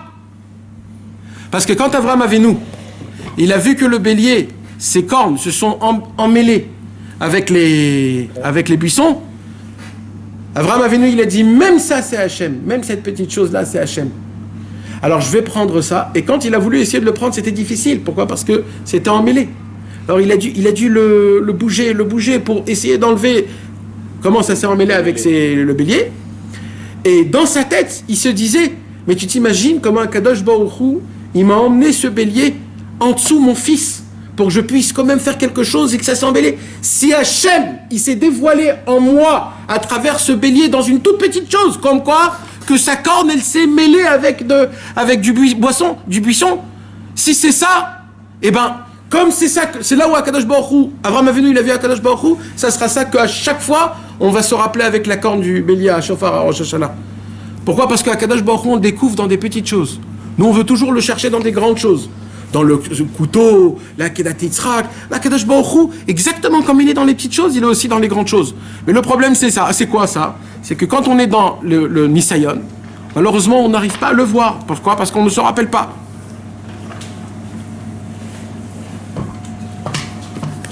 Alors là, Rabbi Nachman, il dit tout ça, donc il est en train de parler avec Rabbi Nathan. Et il nous explique, mes amis, juste pour terminer le Chidouche, pourquoi la Kedat Yitzhak, elle a été écrite dans la Torah, mes amis? Parce que la Kedat Yitzhak, c'était le seul Nisayon, que ce Nisayon, c'était un Nisayon qui était le plus fort de tous. Pourquoi? Parce que tous les Nisayon, c'est est-ce que je fais, est-ce que je fais pas. D'accord? C'est ça le Nisayon. Normalement, c'est quoi un Nisayon? Je fais ou je fais pas? Je fais ou je fais pas? Je sais pas. Mais là, la Kedat Yitzhak, Avraham Avinu, il avait un problème. Quoi? C'est qu'au début, il lui a dit, par Yitzhak, tu auras tes enfants. Et là, il lui dit de le tuer. Donc là, il y a une controverse, une contradiction. Une fois, Hachem, il lui dit, c'est lui qui va avoir de la descendance. Et là, tu me dis de le sacrifier. Alors, je ne sais plus quoi faire. Et vous savez, c'était quoi le Nisayon de Avraham Avinu? De ne pas te poser de questions. C'était que ça. Vous savez, c'est quoi la première chose qui se passe quand on est en Nisayon? On commence à poser des questions. De poser des questions, tu perds ton Nisayon. Tu le perds. Nous, ce qu'on te demande, c'est quoi? Aie confiance à Hachem. Aie confiance à Hachem. Quoi? Tu te prends pour qui? Tu crois que tu peux vraiment sortir d'une solution? Tu crois vraiment que tu peux t'en sortir d'un problème?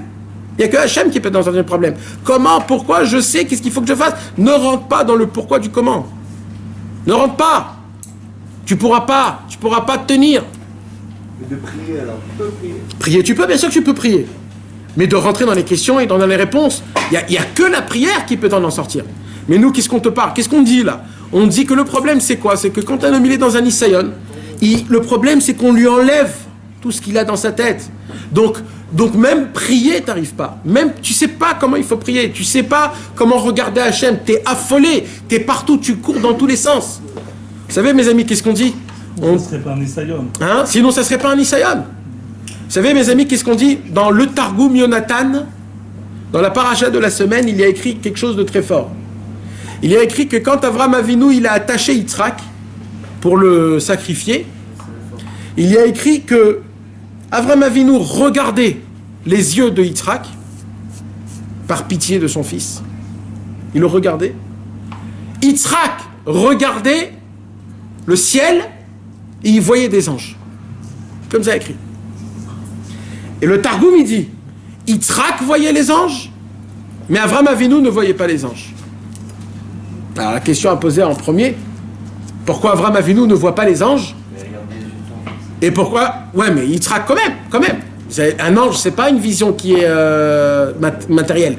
C'est une vision spirituelle. Il aurait pu voir... Et en plus, nous, on croit que les anges, ils sont en haut, les anges, ils sont aussi en bas. Donc, pourquoi Avraham Avinu ne voyait pas les anges? Et pourquoi Yitzhak, il voyait les anges? C'est Yitzhak qui devait partir. C'est lui qui avait son Nisayon était plus grand. Non. Mais non, le Nisayon, c'est Avraham Avinu, c'est le papa. Le Nisayon le plus grand, c'est le papa. Il doit couper Chas Shalom. Il doit... Bevada. Il doit se laisser couper. Il t'a attaché. Un corban, tu dois l'attacher. Il est attaché, mais il avait 37 balais. Ouais. Alors écoutez le chidouche, mes amis. Une bombe atomique de chidouche. Vous entendez? Réveillez-vous, les gars. Ouais. C'est quoi le chidouche? Yitzhak Avinu, il était attaché, d'accord? Vous savez comment on attache un corban? On l'attache par derrière. La main droite avec le pied gauche et la main gauche avec le pied droit, par derrière. Pour que la tête, elle soit bien penchante, pour couper là où il faut, pour que la Neshama, elle sorte. Alors, ça, mes amis, imaginez-vous Yitzhak, que Dieu nous en préserve. Comment Avraham Avinu, il a dû prendre le corps de Yitzhak et il a dû l'attacher. Et le pire de tout ça, c'est quoi? C'est que quand il le met sur l'autel, il faut qu'il allume l'autel pour faire le sacrifice. Donc ça doit brûler en bas. Donc il le met comme ça à Yitzhak. Donc maintenant que Yitzhak, il est attaché, il ne peut plus rien faire, Nachon? Il ne peut plus rien faire. Il ne peut plus se lever. Il ne peut plus dire non, il ne peut plus rien faire. Il est attaché les mains et les pieds. Il est attaché, Nachon? Donc lui, son Nisayon, il est fini. Oui, mais c'est Yitzhak. Non, non, Yitzhak, c'est Yitzhak. Donc lui, il n'est plus en Nisayon. Nachon, il n'est plus en Nisayon? Pourquoi il n'est plus en Nisayon? Parce que ça y est, il ne peut plus bouger. Alors il dit comme ça, on dit comme ça. Comme Yitzhak, son Nisayon, il est terminé, il ne peut plus rien faire. C'est pour cela que lui pouvait voir les anges. Mais comme Avraham Avinu, il était encore en plein milieu de son Nisayon, parce qu'il devait faire la shrita, donc lui, il ne pouvait pas voir les anges. Pourquoi? Parce que tant que tu es en Nisayon, tu vois rien. C'est qu'après ton Nisayon que tu vois qu'est-ce que tu as fait. Donc Yitzhak, il pouvait voir les anges et Avraham ne pouvait pas voir les anges. C'est un chidouche qui est énorme. Dans le Nisayon, mon frère, tu vois rien. Même Avraham Avinu, il voit rien. Tu vois rien. Le Nisayon, mon frère, il n'y a pas à Kadosh Baruch Hu. Là, Rabbeinu Akadosh, mes amis, il a dévoilé des Torotes, il a dévoilé des choses énormes. Et on lui a pris un par un des enfants, sa femme, sa vie. On lui a pris 4 enfants à Rabbeinu. Plus sa femme, plus lui. Pourquoi? Parce que Rabbeinu, il a dévoilé des secrets. Et là, on lui envoie une lettre, comme quoi, Chasvé Shalom, maintenant, même ses petits-enfants, ils sont en danger. Et là, Rabbeinu, il dit, regarde l'histoire du Ari Akadosh. On ne peut pas comprendre. Comment il dit Rabbeinu ici? Vezeu darke Hashem. Voici, ce sont les chemins de Dieu.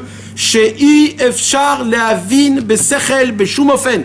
On n'a aucune possibilité de comprendre, alpi logique, le chemin de comment Akadosh Baruch Hu, il fait les choses. Vous savez, mes amis, je vais vous raconter quelques histoires pour qu'on puisse un petit peu comprendre. Je suis obligé de raconter ces histoires, même que je n'ai pas l'habitude, mais pour qu'on puisse comprendre des fois comment Akadosh Baruch Hu, il fait les choses. Malgré qu'on ne peut pas comprendre comment il fait les choses. Vous savez, mes amis, un jour, une vraie histoire. Une histoire qui s'est passée il y a à peu près 80 ans à Yerushalayim. À l'époque, à Yerushalayim, il n'y avait que 2 kollels. Il y avait le kollel des Russes, c'est-à-dire de ceux qui viennent de l'Ukraine, de la Russie. Et il y avait le kollel de gens qui venaient de Pologne, Hongrois, etc. C'était 2 kollels. Tout Yerushalayim étudiait ou là. C'était les 2 grands kollels qu'il y avait à tout Yerushalayim. Tous les anciens aujourd'hui, tous les vieux de Yerushalayim, les chassidim, ils ont étudié tous, ou dans ce kollel-là, ou dans ce kollel-là. Maintenant, dans un des kollels, il y avait un juif, c'est celui qui raconte l'histoire. Il était là, et ce juif-là, un jour, il vient voir un grand tzaddik à Yerushalayim, et il dit, écoutez, grand tzaddik, j'ai un problème avec un tel. Il lui dit, qu'est-ce qu'il y a? Il lui dit, un tel, il me pourrit la vie. Je ne sais pas pourquoi. Il a une jalousie contre moi. Je ne sais même pas pourquoi. Je suis venu 10 fois, 15 fois. Je lui dis, qu'est-ce que tu as contre moi? Je ne sais pas ce qu'il a contre moi. Il me pourrit la vie. Il raconte aux gens que je fais des choses pas bien. Les gens parlent. En plus, à Yerushalayim, à l'époque, c'était tout petit. Donc, tu sais quelque chose, ça se sait de partout. Il lui dit, cet homme-là, il me pourrit la vie. Qu'est-ce qu'il lui a dit, ce tzaddik-là? Il lui a dit, Ishma biziono, idam veishtok. Il lui a dit, tais-toi, c'est toi qui vas gagner à la fin. Lui, il s'est tu. Il a dit, ok. Et pendant ce temps-là, cette personne-là, elle continuait à lui faire mâche du mal, à lui faire honte devant tout le monde, devant toutes les familles. À chaque fois qu'il y avait quelque chose de pas bien, on disait que c'était cette personne-là, etc., etc. Cet homme-là, un jour, il en a eu très marre. Il est reparti chez le tzaddik. Il lui a dit au tzaddik, j'en peux plus. J'en peux plus. Je sais plus quoi faire. Qu'est-ce qu'il lui dit, le tzaddik? Ishma biziono, idam veishtok. Ça veut dire quoi? Écoute ta honte et tais-toi. Il écoute, et encore comme ça, des années passent, et il continue à lui faire la mort. Ça commence à sa femme, après à ses enfants, il dit du lachon hara, il raconte des choses pas bien. Maintenant, ça commence à devenir grave, ça commence au fait que les rabbanim, ils commencent à parler. Vous entendez ce qu'ils disent, peut-être c'est vrai ce qu'ils racontent. Ça commence à faire un vrai lachon hara, jusqu'à que tout le monde connaît ça. Lui, on n'en peut plus, ça fait déjà 10 ans qu'il souffre de cet homme-là. Il va chez le tzaddik, il dit tzaddik, j'en peux plus, c'est fini. Ah, on arrête tout, il faut que tu ailles lui parler, il faut qu'il se passe quelque chose. Qu'est-ce qu'il lui a dit le tzaddik? Ishma biziono, idom veishtok. Écoute ton humilité, ton humiliation et tais-toi. Le problème, c'était quoi? C'est que cet homme-là, mes amis, il commençait à marier des enfants. Comment ça se passe chez les orthodoxes? On marie les enfants avec des shidouchim. C'est quoi un shidouch? Une présentation de filles avec un garçon.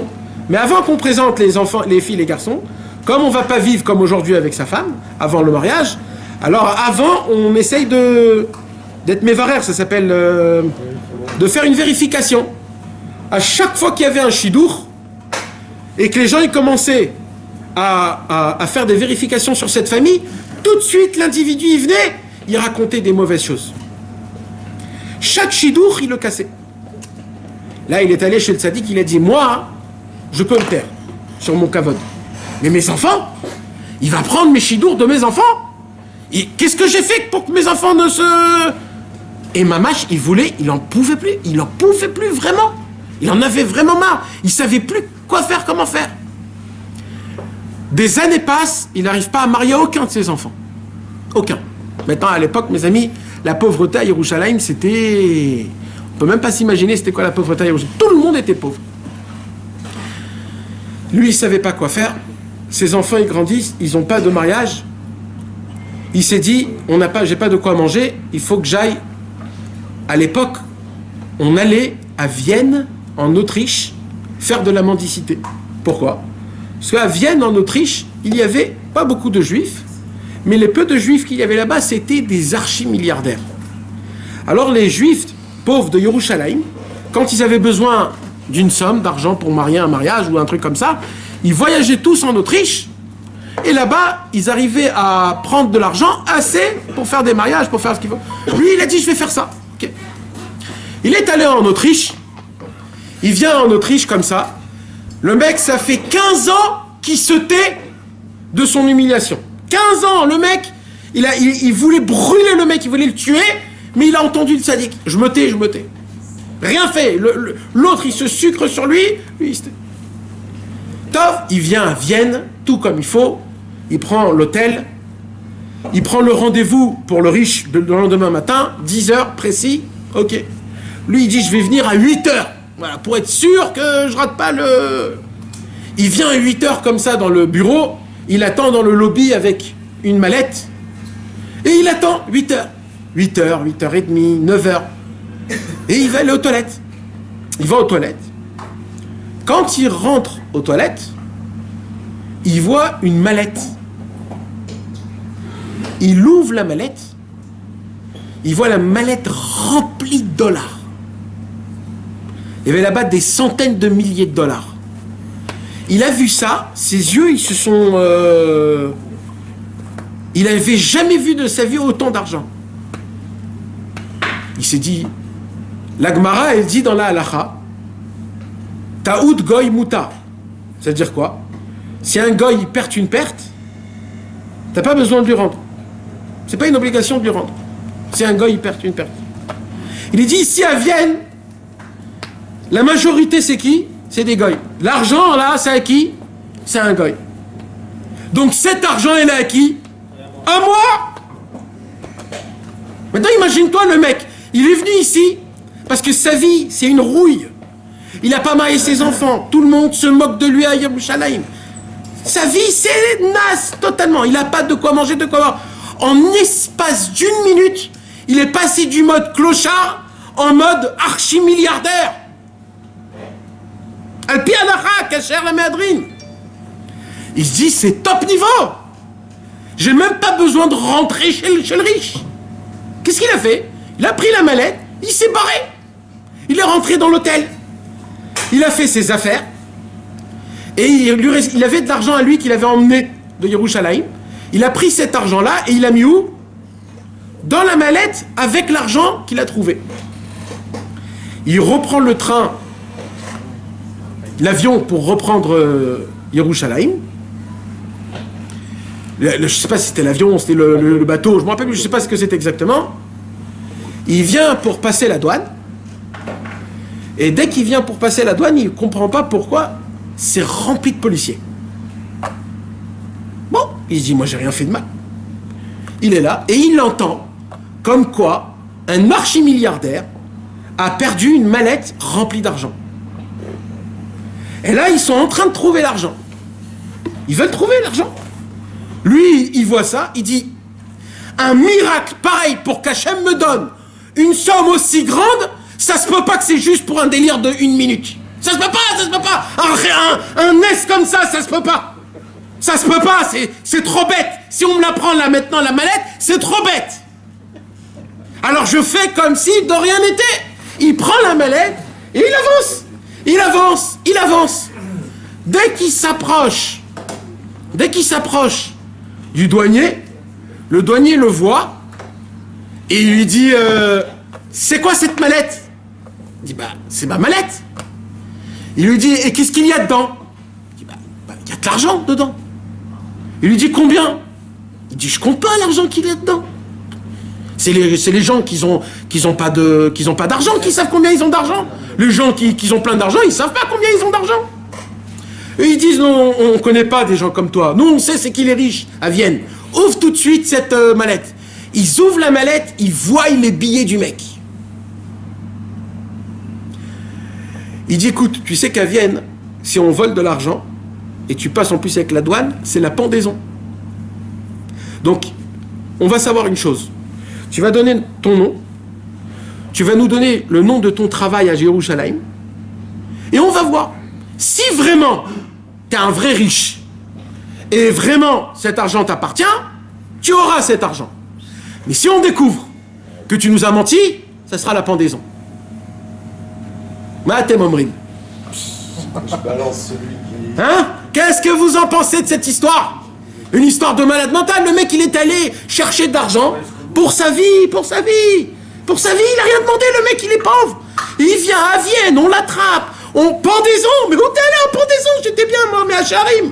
Qu'est-ce que je me retrouve en mort de pendaison? On dirait qu'est-ce que j'ai fait? Hein? Comment vous aurez réagi, mes amis? Comment vous aurez réagi? Ah, t'es foutu de toute façon. Lui, qu'est-ce qu'il dit, lui? Il dit, mais attends, moi je suis ma mine, que Akadosh Baruch Hu ici m'a emmené ici, c'est que je devais être ici. Si j'ai trouvé l'argent, je devais l'avoir. Donc tout ce qui se passe, c'est Hachem Yitbarach. Alors le monsieur douanier vient, il dit, c'est quoi ton nom? Il dit, mon nom c'est Chaim Herzog. Chaim Herzog, ok. Et c'est quoi ton travail à Yerushalayim? Il dit, je suis l'homme qui paye, qui donne les payes du grand kollel de Pologne. Maintenant, il y avait 2 kollels à Yerushalayim, que 2. Tout le monde connaissait le kollel de Pologne.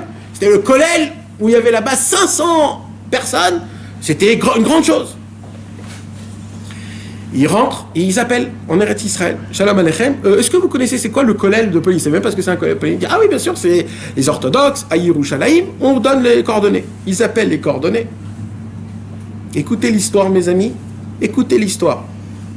C'est pas une fausse histoire. Cette histoire, c'est du réel. Le téléphone appelle. Quand il appelle, au moment où tout le monde mange la cantine. C'est qui le seul qui s'est levé, on ne sait pas pourquoi, et qui est passé à la seconde où au moment où le téléphone appelle, il voit le téléphone qui appelle, il continue sa marche. Il va faire ce qu'il doit faire, il repasse, il entend encore le téléphone qui sonne, il le lève. Allô, bonjour, bonjour. Je suis bien arrivé au collège de Pauline? Oui, t'es bien arrivé au collège de Pauline. Est-ce que vous connaissez Chaim Herzog? Sur qui il est tombé le mec? Sur celui qui lui a fait la mort pendant 15 ans. Alors, Chaim Herzog, qu'est-ce qu'il dit? Non, le policier, le douanier, qu'est-ce qu'il dit? Il dit, on appelle de Vienne. Qu'est-ce qu'il se dit dans sa tête? Ah, il est parti faire de la mendicité, je vais le tuer, je vais lui dire que c'est un riche, je vais lui dire que c'est un... Il faut pas lui donner d'argent. Il vient, il dit, écoutez, ce monsieur, c'est le plus grand milliardaire de Yerushalayim. Il n'a pas besoin d'un centime de chez vous. C'est un menteur s'il dit qu'il n'a pas d'argent. Il faut savoir que c'est un très grand riche. Comme ça, il lui dit, le mec. Le douanier, il entend ça, il dit merci. Il vient, il lui dit, pardon, monsieur. On va appeler les policiers. Les policiers sont venus. Il est rentré comme un riche en Yerushalayim. Il est rentré là-bas maintenant, lui. Il sait pas. Chaim Herzog, il sait pas ce qui s'est passé. Il sait pas. Il s'est dit, Shabbat, je vais faire un kidouche que tout Yerushalayim parlera pendant 100 ans. Ce Shabbat-là, mes amis, il a fait un kidouche. Il a réuni les deux kollels de Yerushalayim. Il a fait un kidouche qu'ils ont parlé de ce kidouche, mes amis, beaucoup d'années. Attendez, l'histoire c'est pas terminé. C'est quoi l'histoire? L'histoire c'est qu'en plein milieu du kidouche, Chaim Herzog se lève. Il dit, écoutez, il y a ici quelqu'un que c'est certain qu'il a voulu ma mort. C'est certain qu'il a voulu me frapper, me tuer. Je sais pas c'est qui exactement. J'ai une appréhension, mais je suis pas sûr. Mais il faut savoir une chose, que ce qui veut Hachem, c'est ça qu'il y aura à la fin. Tu peux monter, tu peux descendre, ce qui veut Hachem, c'est ce qu'il y aura. Et cet homme-là, qui ça fait 15 ans qu'il m'a tué, aujourd'hui j'ai le compte. Je suis revenu avec une valise remplie d'argent. C'est qui lui a fait ça? C'est parce que le mec, ça fait 15 ans. En fait, Hachem lui a préparé cette valise, ça fait 15 ans. Si, au tout début, il aurait parlé, il aurait dit « Ouais, tais-toi » ou alors il serait rentré en combat avec cet homme-là, jamais il aurait cette valise. L'autre sadique, il lui a dit quoi? « Idom veishtok, tais-toi, mon frère. »« Ouais, mais je veux pas me laisser. Ouais, mais on m'écrase. »« Tais-toi. » Hachem, tu sais c'est qui? Pour Hachem, le plus fort, c'est celui qui se tait, qui s'écrase. C'est celui qui s'écrase le plus fort. Et Zéou Gibor, Akovesh et Titzro. C'est qui le héros? Celui qui arrive à se tenir. Vous savez, mes amis, tout à l'heure, je vous ai parlé de la biche et du serpent. Vous m'avez pris peut-être pour un malade. Non, mais c'est quoi le secret alors? Mais vous m'avez pris pour un malade. C'est quoi le secret de la biche alors? Eh, tu comprends bien que s'il y a eu un enfant qui est mort, t'es prêt à entendre un secret pareil? Après, ils vont pas... Même si on le dit, on comprend pas. C'est un secret, c'est des choses que... Mes amis, c'est quoi la biche et le serpent? Vraiment, c'est quoi la biche et le serpent? Quoi, c'est vraiment une histoire comme ça? Comment ça se fait qu'on ne connaît pas cette histoire? La biche, le serpent. Vous savez, mes amis, le serpent, quand il voit la biche, qu'est-ce qu'il a dans sa tête, le serpent?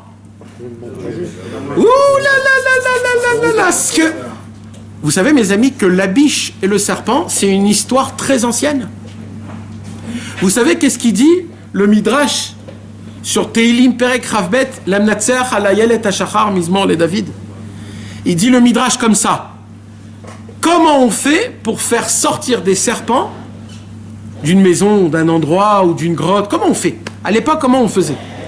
Vous savez qu'est-ce qu'elle dit la Gemara, le Midrash? Le Midrash, il dit, tu prends une corne d'une biche, tu fais fumer de la fumée, et la fumée qui sort de la corne de biche, les serpents ne peuvent pas supporter et ils sortent tous. Donc on voit déjà que les serpents ne peuvent pas supporter une odeur qu'il y a pour des biches. Maintenant, dans Rovat Alvavot, il y a écrit que Akadosh Baruch Hu a fait que c'est quoi la parnassa d'une biche? La parnassa d'une biche, c'est quoi? C'est le serpent. Les biches adorent le serpent. Ils ont une tactique spéciale pour les tuer, les manger. Hein? C'est végétarien. Oui, mais non, eux, ils font de la parnassa, pas mangent. Ils ont de la parnassa. C'est quoi la parnassa? Ils font des échanges, Bémet, ils font des échanges. Ils font une parnassa, ça veut dire un va-vient. Ça leur donne une... je sais pas quoi, mais c'est une parnassa. Donc, les serpents, c'est quoi pour eux leur ennemi le plus grand? C'est la biche.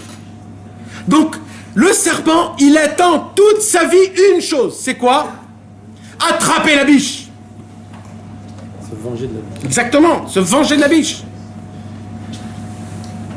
Et c'est quand qu'il attrape la biche? Là, au moment où la biche, elle va accoucher, le serpent arrive et le serpent, il se dit, je vais me faire un manger. Ouh là là, ce que je vais manger. Mais vous savez ce qu'il y a dans la tête, mes amis, vous savez ce qu'il y a dans la tête de la biche quand elle voit le serpent s'approcher? Qu'est-ce qu'il y a dans la tête de la biche? Mais déjà, elle se dit, déjà, je vais mourir parce que je vais accoucher. Elle ne sait pas, qu'elle va... Elle dit, je souffre tellement. Et c'est maintenant que Dieu m'envoie mon serpent. C'est la douane. Mais qu'est-ce que j'ai fait? Pourquoi il vient le serpent maintenant? Pourquoi, Hachem, tu m'envoies des problèmes comme ça?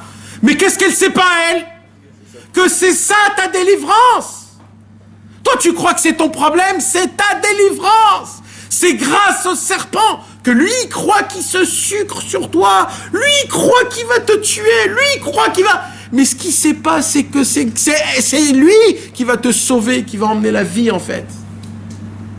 Nous, on a des souffrances. On a des questions. On a des problèmes. On ne comprend pas pourquoi comme ça et pourquoi comme ci. Pourquoi? Parce qu'on croit tout comprendre, tout savoir. Mais tu sais pas qu'Akadosh Baruch Hu, c'est lui le patron, il sait comment gérer les choses. Il faut avoir de la émouna. Il faut avoir de la émouna. C'est ça le sod de la biche et du serpent. C'est quoi? C'est l'inverse, il peut ouvrir énormément. Exactement. Exactement. Exactement. C'est tout l'inverse. Le serpent, c'est tout l'inverse. Qu'est-ce qu'il y a écrit, mes amis? Il y a écrit que quand on va sortir de l'Égypte, il y a écrit que la sortie d'Égypte a été faite de la même manière que le serpent a, comment on dit, il a frappé, comment on dit, il a mordu, que le serpent a mordu la biche. C'est comment qu'on va être délivré, mes amis? Comment on va être délivré? Vous savez à quoi on ressemble aujourd'hui? On ressemble à un bébé qui est dans le ventre d'une biche qui n'arrive pas à sortir. C'est ça notre vie aujourd'hui. Aujourd'hui, on est, vous savez quoi? Ça veut dire quoi? Qu'on est à la fin du temps du Mashiach. Ça veut dire quoi?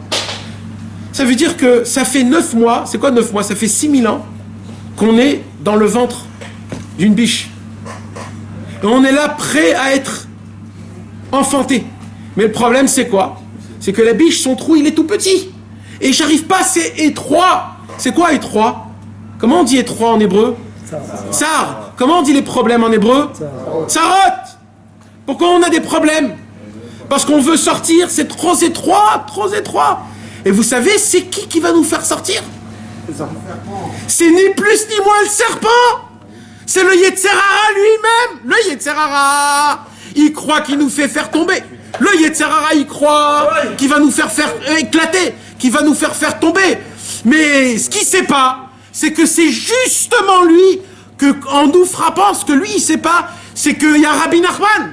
Et Rabbi Nachman, il nous apprend que plus tu tombes, plus tu te renforces, plus tu te renouvelles, plus tu te rends encore plus fort. Donc plus il va nous faire tomber, plus on va se renforcer, et comme ça on va naître de nouveau. Mais si on n'y croit pas, ça on sortira jamais du ventre de la gazelle. Vous imaginez, mes amis, si la gazelle ou la biche, je sais pas comment on dit en français, vous imaginez si la biche, mes amis, c'est ça, c'est le mot, c'est la biche qui enfante. La biche, vous imaginez si la biche, elle prend toutes ses forces, elle dit, allez, il faut avancer, il faut que je m'éloigne du serpent, Qu'est-ce qu'elle fait? Elle s'éloigne du Hémet. Pourquoi elle s'éloigne? Parce que tu sais ce que ça nous apprend? Ça nous apprend que si la biche, elle est là, elle doit accoucher, elle n'a pas de force. Si tu n'as pas de force, Akadosh Baruch Hu ne te demande pas plus que ça. S'il t'a envoyé un serpent, c'est pas pour que tu pars. C'est pour que tu restes. Et pour que tu combats le serpent. Et si tu n'as pas la force de combattre le serpent, laisse-le te piquer. Et combat le venin. Et tu verras comment tu arriveras. Parce que des fois, tu sais pas. Mais des fois, le serpent, il te pique. Mais en fait, c'est ça ta délivrance. Nous, on ne comprend pas ces choses-là. Ça, c'est un secret que le Harizal, quand il a dévoilé, il est mort. Donc ne croyez pas qu'on comprend ces choses-là. On ne peut pas comprendre c'est quoi cette chose-là. Je vous rappelle, mes amis, que ce fameux serpent, c'est le fameux serpent que d'abord, il a voulu être quoi, le serpent? Il voulait être le mari de Chava Imenou. Pourquoi il voulait être le mari de Chava? Il voulait être le mari de Chava parce que tout dépendait de ça. Le serpent, ce qu'il voulait, c'était quoi? C'est d'anéantir toute l'humanité. Et à la fin, il est allé chez la biche. Et la biche, ça ressemble à nous, le Ham Israël. Ka'ayal tarog ala fikemaim.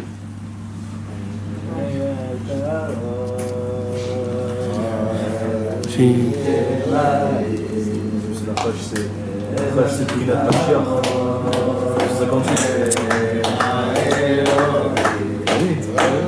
soit c'est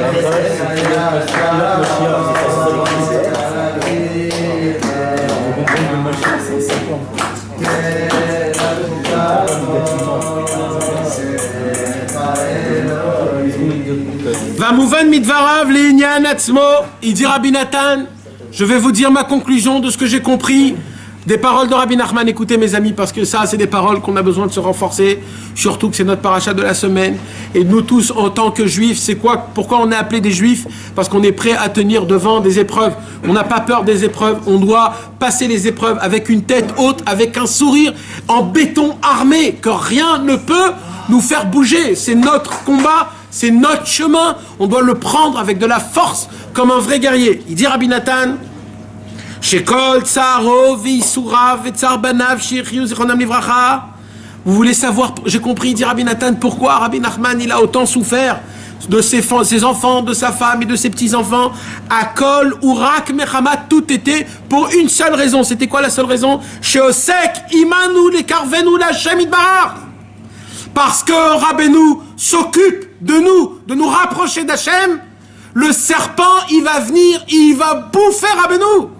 Il va le mordre, il va venir, il va lui prendre encore et encore des âmes. Plus il va continuer à nous rapprocher, plus le Yetzer Hara va frapper le tzaddik.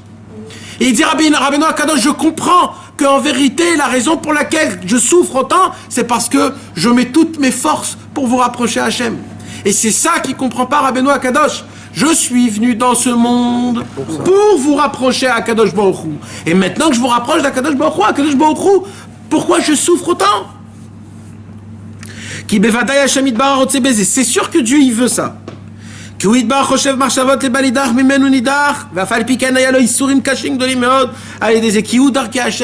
Et c'est ça ce qu'on dit, que les Darkei Hashem, les chemins d'Akadosh Baruch Hu, ils sont incompréhensibles.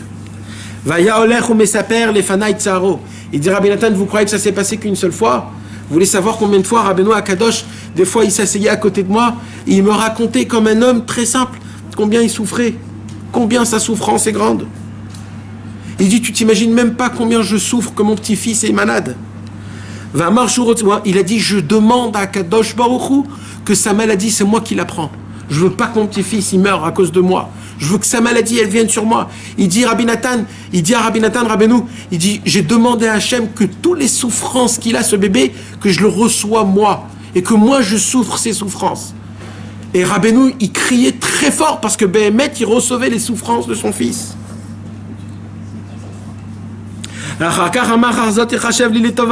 שגם כשאדם אחר יש לו חולה בתוך ביתו, הוא מביא לו פדיון ומבקש להתפלל עליו, יש לי גם כן צער כזה ממש ככל הנזכר לעיל.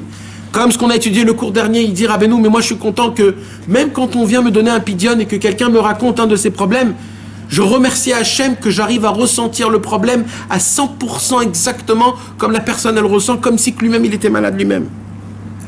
Gam Kshechad, et là il dit Rabbeinu, mais il y a une souffrance qui est au-dessus de toutes mes souffrances. Plus haut que la souffrance de perdre ma femme, plus haut que la souffrance de perdre mes 4 enfants, plus haut que la souffrance, Chas Veshalom, peut-être de perdre mon petit-fils. Il dit, il y a une souffrance que cette souffrance, je ne peux pas la supporter. Et il dit, cette souffrance, il dit Rabbeinu, c'est la seule souffrance qui, je ne peux pas supporter tellement que ça me fait mal, il dit Rabbeinu. Que chez Echad me'anashenu, shaya mekorav, mitrachek atzmo Chas Veshalom. Il dit Rabbeinu, quand j'ai un élève qui est proche de moi et qu'après il s'éloigne et qu'il n'est plus de mon entourage et qu'il vient plus entendre la Torah et qu'il vient plus me côtoyer, il dit Rabbeinu, je souffre énormément de ça. Il dit Rabbeinu, c'est une souffrance atroce. Il dit, je peux pas vous expliquer. Il dit Rabbeinu, je peux pas vous expliquer. Il dit, je souffre encore plus fort que Rabbi Akiva quand on l'a dépecé.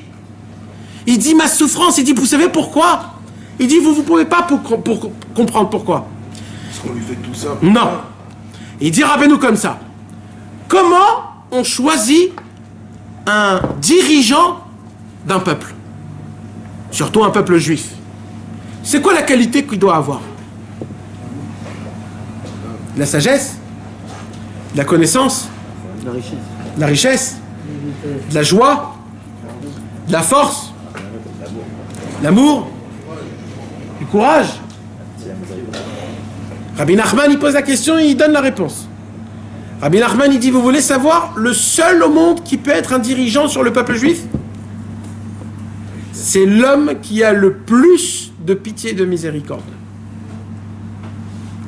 Pitié, on s'en fout de la sagesse, de la chorma, de la tzidkout, de la kdusha, c'est bien. S'il y a en plus, c'est bien. Mais la première qualité essentielle que sans ça on ne peut pas, c'est la pitié et la miséricorde. Pitié, miséricorde de quoi? Il dit Rabbi Nachman, pas de la pitié, il n'a pas d'argent, j'ai pitié de lui. Il est mal habillé, j'ai pitié de lui. Pas de cette pitié-là. Il dit, Rabbi, de quelle pitié on parle? Il dit, pour qu'un dirigeant, il devienne un dirigeant, mes amis, écoutez bien. Il faut d'abord qu'il sache d'où vient la neshama d'un juif. Déjà. En sachant d'où vient la neshama d'un juif, s'il arrive à savoir d'où vient la neshama d'un juif, quand ce tzaddik il va voir que cet homme-là, il fait des fautes, là, la pitié, la miséricorde, elle va se réveiller. Et ça, c'est quelque chose que le tzaddik ne peut pas supporter. C'est quoi? Quand un juif, il tombe dans les fautes. Pourquoi? Parce que le tzaddik, il sait d'où vient cette neshama. Et il sait que la neshama, elle est tellement remplie de lumière, de sainteté, tellement de gdusha, qu'elle ne peut pas faire un avec les fautes. Donc le tzaddik se remplit de pitié, de miséricorde, et il va tout faire en sorte de réparer cette âme, parce qu'il a pitié des fautes qu'il fait. Donc, de là, on apprend, mes amis, que quoi? Que c'est quoi la vraie qualité essentielle qu'il faut qu'un tzaddik il a pour diriger le monde? C'est la pitié et la miséricorde de quoi? De nous sauver de nos fautes. De nous donner de la connaissance pour qu'on ne faute pas. Alors, Rabbi Nachman, il dit maintenant on comprend. Maintenant, vous comprenez pourquoi la plus grande souffrance au monde que j'ai, c'est quoi? Quand j'ai un élève qui s'éloigne. Pourquoi? Parce que toute ma venue dans le monde, c'était quoi? C'est pour la pitié. J'ai pitié pour que quelqu'un ne tombe pas. Donc, je vais lui dévoiler des secrets. Je vais lui dévoiler de la connaissance pour qu'il comprenne qu'il ne faut pas fauter. Mais quand un homme, il s'en va, il ne veut pas recevoir de ma pitié, de mes miséricordes. Et ça, c'est ma plus grande souffrance. Et il dit, Rabbi Nachman, vous voulez savoir c'est quoi qui me fait le plus mal? C'est pas si vous faites de la Vodat Hashem, c'est pas si vous me donnez de la tzedaka ou pas, c'est pas si vous me faites du kavod ou pas. Il dit, Rabbeinu, le plus grand mal qu'on peut me faire, c'est quand on vient, on côtoie, et plus tard, on me laisse tomber. Les amis, vous croyez que c'était que à l'époque de Rabbeinu, de son vivant? Ça existe même aujourd'hui.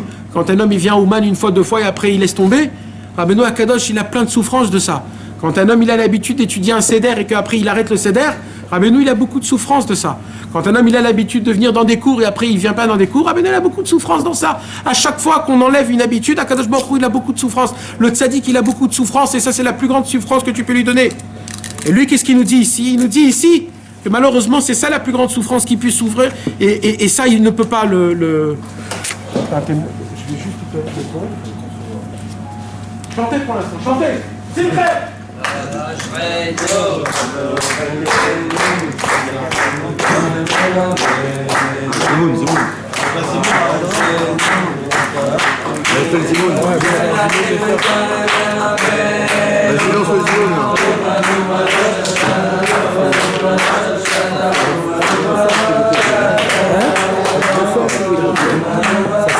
Ah oui,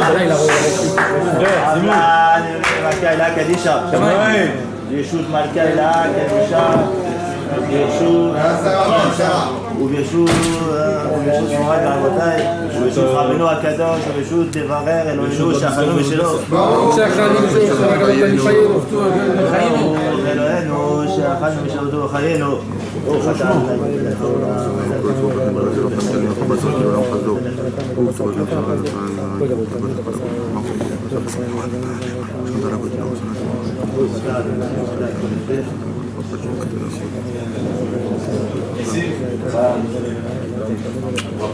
على كل زين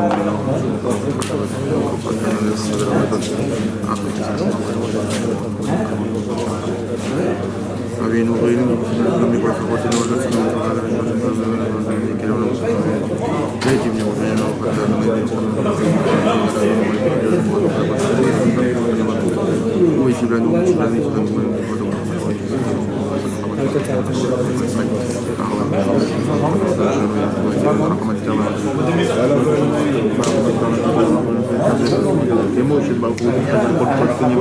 אחד אחד חזק. אנחנו מחכים לו. אנחנו מגיעים לתורת תורת השמיים. אנחנו מגיעים כל היום רואים את המשאב, כדרך כי ביתם פרוטים את המדוס השמיים. ברוך הגבר תוכנותם, אדוני יברך את ראש העולם שמיים.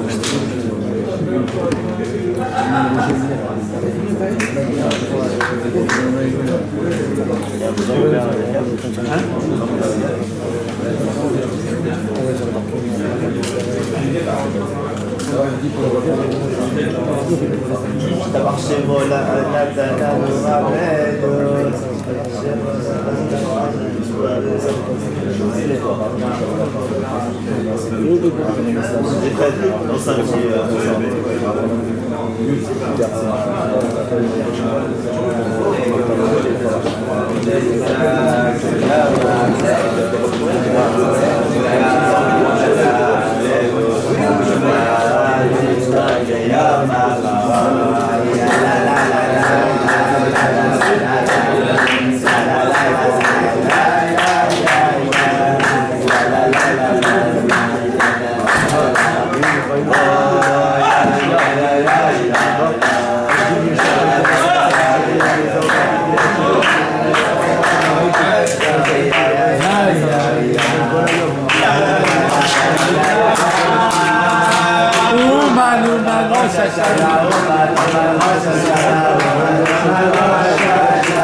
Shenitrachek beotan ayamim.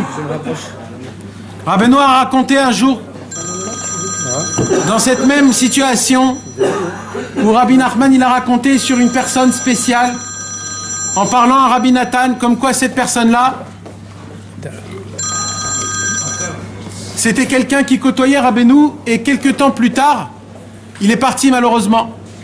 Et Rabbeinu il a dit, tu te rappelles d'un tel? Il lui a dit, oui bien sûr. Il lui dit, tu t'imagines même pas maintenant, c'était qui? C'était quelqu'un qui était venu 2 fois chez Rabbeinu, au tout début.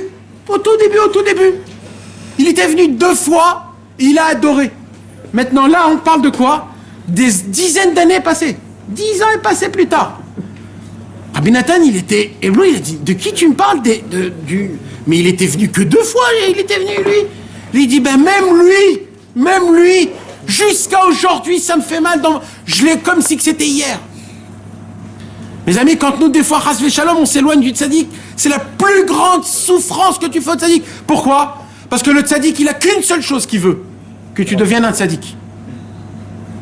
Et comme le tzaddik, il sait que ça peut passer que par lui, de vraiment faire tes chouvas comme il faut, donc la chose la plus grave que tu peux faire dans ta vie, c'est quoi? C'est de t'éloigner de lui. Ça veut dire quoi ça? Parce que il lui a dit aussi quand il est revenu, non? Si. Mais s'éloigner de lui, ça veut dire quoi? Dans tous les niveaux. D'accord. Dans tous les niveaux de s'éloigner de lui. S'éloigner de lui, en gros, c'est ce que je vous ai parlé, mes amis, des fois, Chas Shalom, il y a une sorte de situation où un homme, il s'oublie un petit peu. En gros, il reste attaché à Rabbi Nachman, il a des livres de Rabbi Nachman, mais pas plus que ça, il s'endort, il est comme si qu'il s'endort. Rabbeinu il dit, mais où t'étais? Je veux que tu sois à côté de moi tout le temps, je veux que tu sois là présent. שוב שמעתי מאיש אחד מאנשיו ששמע גם כן מרבנו זיכרונו לברכה עניין זה בית שנסתלק אצלו בנו הקטן שלמה אפרים זיכרונו לברכה שאמר שיש לו איסורים בשבילנו. הלא ארי זיכרונו לברכה לא גילה לו כי אם סוד אחד היה לו עונש מכל שכן שאני גיליתי לכם כל כך סודות רבות כאלה.